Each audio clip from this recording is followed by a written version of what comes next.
I mean, I remember having guys that I work with that were my colleagues say to me, well, the only reason that you've been appointed to cabinet is because you're a woman.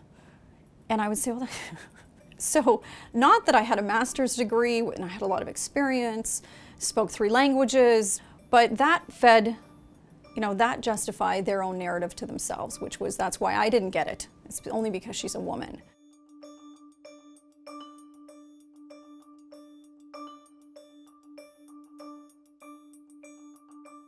Do we have like 8 hours? No. Do we have a month? Yes, of course. Politics is probably, one of the worst old boys clubs, right? And there's not a lot of light shed other than how you're treated in public, because there's massive public scrutiny. But being a woman in politics, that is another layer of sexism that you have to deal with, is actually the public and the press and social media, which is, it can be extremely sexist. But then on top of that, you're working in an organizations that are highly, highly competitive, not necessarily based on merit, and with a lot of preconceived ideas about what a leader should look like. It wasn't till very recently that we have more women in leadership positions in politics, and I was one of them as the leader of the opposition that was actually voted in by my caucus to lead them. And that was pretty unusual for Parliament. Even the fact that even in a gender parity cabinet that we have today, we still don't see women in what people consider to be sort of the strong roles, like defense and finance. They've always been the purview of men.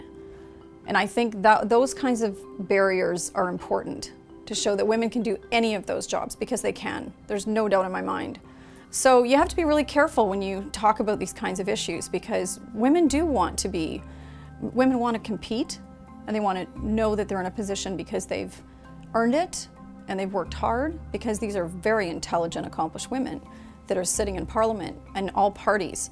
But there's no doubt. I don't care what party it is, I have seen women be treated with a great deal of sexism. So we've got a long way to go in the world of politics until I think women are treated in a way that is completely equal. There's nothing wrong with walking in and asking for the promotion, asking for the raise, asking for the opportunity, asking to chair that committee, asking to be put in a particular position of power. I mean, what's the worst that can happen?